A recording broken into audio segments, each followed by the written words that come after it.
Hello, good people of YouTube. Mountbatten here. And today we are taking a very early look at the Pan American Cruiser Nation, whatever you want to call it. Today we have the Tier 4 Cordoba, I believe that's how you say that, in port to take a look at today. This ship is currently available in super early access if you link your Prime Gaming account with your wargaming.net account. It's a very simple process. There's a link to it, I believe, on the website right now, which I'll link to down below. You can get this ship completely for free. There's no doubloons involved or anything like that. It's actually just a free ship. Granted, it is the Tier 4, so, it's a fairly easy ship to acquire once the line comes out. But if you want to get a feel for these ships before they are fully released, it's a pretty good opportunity to do that. And it's what we are going to be doing today. So before we go any further, just want to give a massive shout out to the channel's Patreons.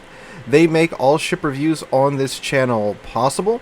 I'm not a CC nor supported by Wargaming in any way, shape, or form. So when I normally review premium ships and such, I have to buy them myself. And the funds from the Patreons make that possible. Now, of course, like I said, this is a free ship, but I always want to give these guys a shout out in these review videos. If you want to be so generous as these Patreons are, you can find a link to that in the description down below. It's the best place to support the channel besides just, of course, watching the videos and streams and the like.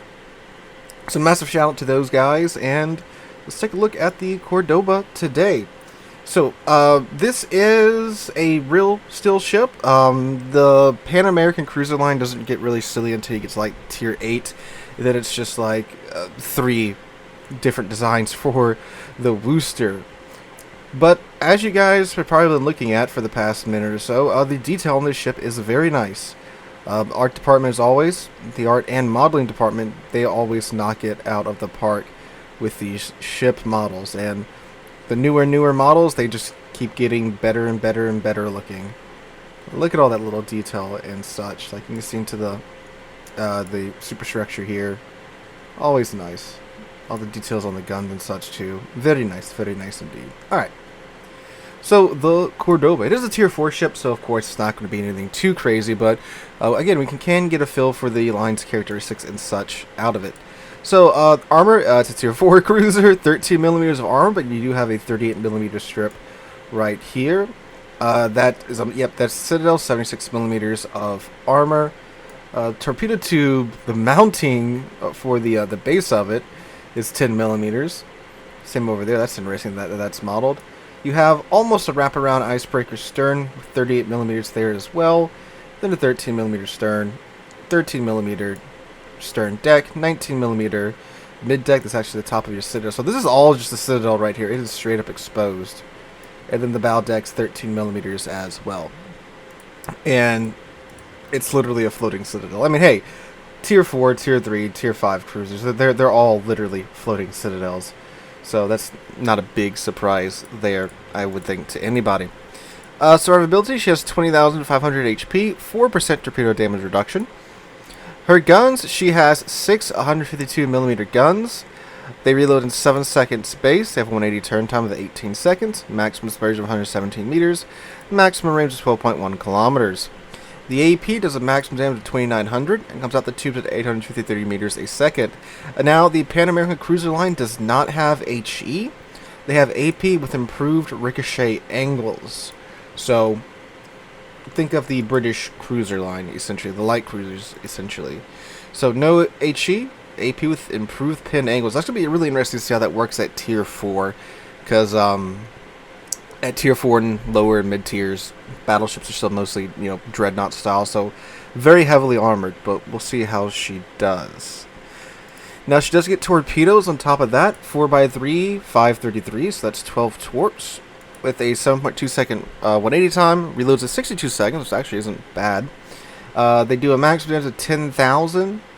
They have a maximum speed of 53 knots. They are quite slow. And 1.1 kilometer detect. And a range of 6 kilometers if I didn't say that already. Okay. A defense, it's 35. It's tier 4 AA. It's not going to do much. So you get 6x4 of the 12.7 millimeter guns. You get 2x8 of the 40mm guns, and that is it. Yeah. Maneuverability 29 knot maximum speed, 540-meter turning circle radius, and a radar shift time of 5.9 seconds. Concealment base is 8 kilometers. Alright. For her box O gimmicks, she gets hydroacoustic search, which has a, what's the range? 3 kilometers? Yep, 3 kilometers. And it runs for 100 seconds, reloads 180 seconds. And she doesn't get a heal. Now, this is something that is kind of concerning. When ships down this low get a heal, that tends to indicate that they aren't going to be that durable. Like the British light cruisers and some of the heavy cruisers that are down in the tier 4 to 5 range do have heals. So, yeah, but again, like we saw, the thing is literally a floating citadel.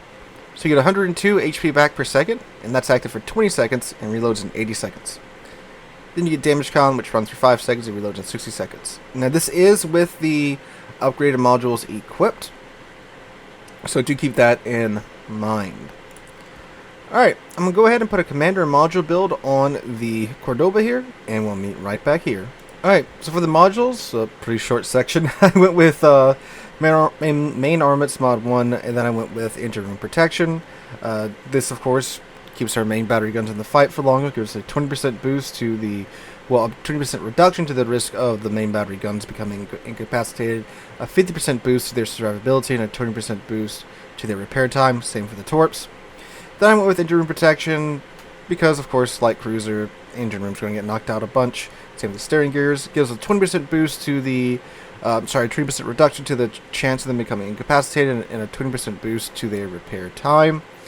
And then for the commander, I did choose to Seal Club. I went with Last Stand to keep the modules operational if they do get knocked out. Went with Priority Target, also known as Safety Circle, so we know how many ships are looking at us. Then I went with Adrenaline Rush in order to give us that boost to our reload time when we lose HP. Went with Superintendent for another charge of the heal and hydroacoustic search. Then I went with Survivability Expert to give the ship a little bit more HP, even though it's only tier 4, but I mean, hey, more HP is more HP. Then I went with Concealment Expert to give us a reduction in our concealment. Then I went with Top Grade Gunner. That way, when a ship is within our detection range, which happens all the time at tier 4, we'll get a 10% boost to the reload time. Then I went with Grease the Gears to give us a 50% boost to the turn time of the turns. Now what's really funny is you can't take heavy AP shells because the Cordoba only has one, what are they, 125s I do believe, not 190s, and of course you can't take heavy HE shells because it doesn't have any HE shells, so yeah, that was kind of interesting putting that together. Alright guys, we're going to go ahead and hop into some gameplay, and I'll meet you guys there with a voiceover review of the Cordoba. Alright guys, voiceover Mountbatten here, and I gotta say, I am not that impressed at all with the Cordoba. Now, again, it's the tier 4. Tier 4 cruisers are notoriously painful to play. They usually aren't that great, but oh my god. There are a couple of big issues that stick out to me about the Cordoba and about the potential for the line to follow in the footsteps of the Cordoba. And that is, first off, the shells are really floaty. I'm getting flashbacks to, well, the line is basically from Tier 8 Plus, the Worcester. The shells are incredibly floaty. Even at the ranges that we're playing at in Tier 4, now of course I know that they're probably adjusted for that. And I'm sure the higher Tier 1s won't be as floaty as these guys are at 12 kilometers out. But, good God, I'm firing from 12 kilometers out, and the gameplay footage you'll be watching in the background, I'm having to give huge leads. Like, we're talking about, again, American light cruiser shell floatness here. Now, of course, that's offset on the Worcester and other ships with similar shell parameters by their rate of fire. Of course, it's the tier 4, so the rate of fire isn't that great, but that's what the deal is here with the Cordoba. The shells are incredibly floaty. And like I said in port, very true thing that became very evident very early on in my playthrough session of the Cordoba is that at Tier 4, there's tons of heavily armored battleships. Most battleships at Tier 4 and Tier 5 are still obviously Dreadnought-style battleships, so that means for you and your 125mm guns, you can't really do anything to them. Unless you run across one that does happen to have a larger superstructure, you're kind of screwed because, again, the entirety of the ship is well armored. It's not like the higher tier battleships that use the all or nothing armor scheme, where their armored parts are armored, but then their extremities, the bow and the stern, aren't that well armored, and you can typically farm them a little bit there. That doesn't really, and again, that isn't really the case at Tier 4, so that doesn't really happen at Tier 4. So that was kind of miserable. You don't have HE, so it's not like you can do what the other Tier 4 cruisers do and just swap them over to HE and start farming them down. So yeah, that's pretty miserable. Now, when you do run across some cruisers, it's a little bit different of a story there. You can typically citadel most of the cruisers that you run across thanks to the pin angles and such. But again, just having to deal with the floatiness of the shells is pretty miserable. Even at the ranges that we're talking about at Tier 4, doesn't help. A lot of the matches that I had too were really, really mediocre and walkovers one way or the other, so I didn't really have time to do too much in these matches. These matches also get populated by bots, and bots like to Unga Bunga, and, well, Unga Booging leads to some very short matches. The other main thing about the Cordoba is that, good God, this ship just explodes when it gets shot. Like, it's just losing half of its health, if not 3/4 of it, when anything with slightly large guns look at you. It's wow, it really blows up really freaking well. So part of my playthrough, I was trying to deal with the floatiness of the shells by playing it a little bit closer, because okay, it's got floaty shells, but you know, with the commander build on it, does have a 7-kilometer detect, so that's pretty good by Tier 4 standards. So let me get a little bit closer, and I'm dead. That's what happened with the Cordoba. This thing, man, if you see one, they somehow made a cruiser that's filled with more explodium than the Japanese light cruisers. I don't understand how they did it, but they did it. Yeah, it is rough. Now, she does have 6 turrets per side with a 6-kilometer range, with, again, at Tier 4 is pretty darn good. I try to use those, but again, that involves getting within 6 kilometers of something, which is well within your explodium range. The ship is fairly maneuverable as well. I was able to mitigate a lot of their shells coming in at me by dancing around them. That did help a lot. So yeah, I know they said that originally these things were supposed to be long-range light cruisers, and they did say that they were shifting them to more mid-range, but god dang, they got to be a little bit more survivable than this. Now, of course, it does come with a heal, which does help, but it's not the improved heal. I believe the Tier 8 or Tier 7 up does get the improved heal, and that's going to be a must for these things. So what I'm getting the vibe of here is that these things are going to suck at mid-tier without that improved heal, or without the more rapid-firing guns. It's going to be a painful mid-tier grind. Now, once you get that improved heal, once you start getting into the proto-booster designs, then, yeah, it'll probably pick up a bit, because, you know, we have, like, the Minotaur. She has the same situation going on with her. No HE, but she's got AP with improved pin angles, and that ship does just fine at higher tier. I mean, and again, for a Tier 4 ship, she does have a lot bolted onto her. She does have, again, 12 torpedoes. She does have hydro. She does have a heal. So, she's got a bit going for it. It's just that, man, trying to get it to work, it's pretty rough. It's pretty freaking rough. So, that's what I'm getting the vibe of here with the Cordoba, and probably with the line.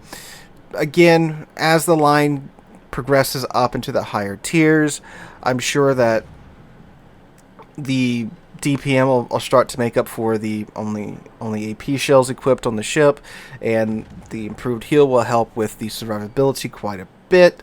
So there is a fair bit of optimism for the line, but it does seem like it's just gonna be another line of pain when it comes to mid-tier, kind of like the Dutch cruisers. The Dutch cruisers, in my mind, they pick up a lot once you start to get to the tier 8, the tier 9, into the tier 10.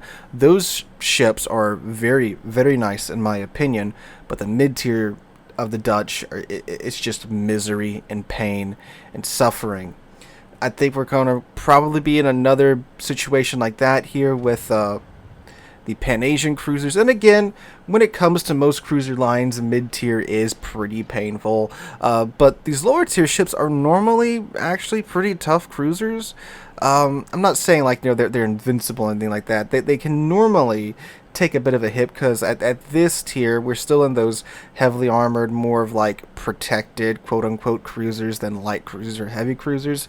But there are some lines that, again, these lower tier cruisers do kind of explode, like the American cruisers like the Omaha and the Phoenix. Those guys do kind of blow up, and this seems to be in that category of cruisers rather than the more heavily armored cruisers at tier 4 and tier 3 that we normally run into. So I mean, again, there's some interesting stuff going on here. I like that it does have, good maneuverability, pretty decent concealment, the torpedoes, the AP, when it can bite, it does bite pretty darn good. Again, it's just that, at lower tier, got a lot of heavily armored battleships that don't really care about your wimpy little 125, so you can't really get your farm on like you can with the other cruisers. Now, DDs, it is pretty decent when it comes to dealing with DDs. If they are dumb enough to sell either broadside or slightly angled to you, you are of course throwing 125s into their sides, which will easily make short work of DDs if they are, again, dumb enough to keep selling into you. But then they get undumb and they go bow into you, and you can't do anything to them because your shells are bouncing off of their bow armor. That's kind of awkward. But yeah, again, if you catch their sides, you can easily deal with them thanks to the accuracy of the guns. They are pretty accurate for a tier 4 cruiser. I will give them that too, so you can kind of get your shots to go where you want. But that air drag, I do not miss that from the American light cruisers and DDs and such. So yeah, we'll see what happens with them, but that's my kind of first peek at the Pan-American cruiser line. Let me know what you guys think in the comments down below. Again, you can get the ship completely for free right now from the link. Either follow the link in the comments or in the description to the Wargaming article, or then you can pop on over to Prime Gaming, link your Prime Gaming and Wargaming accounts, and you can get the ship for free and try her out for yourself. So let me know if your experience was different in the Cordoba and what you think about the upcoming Pan-American light cruiser line in the comments down below. Hope you all have a wonderful Saturday and wonderful rest of your weekend, and hope to catch you guys in the next one.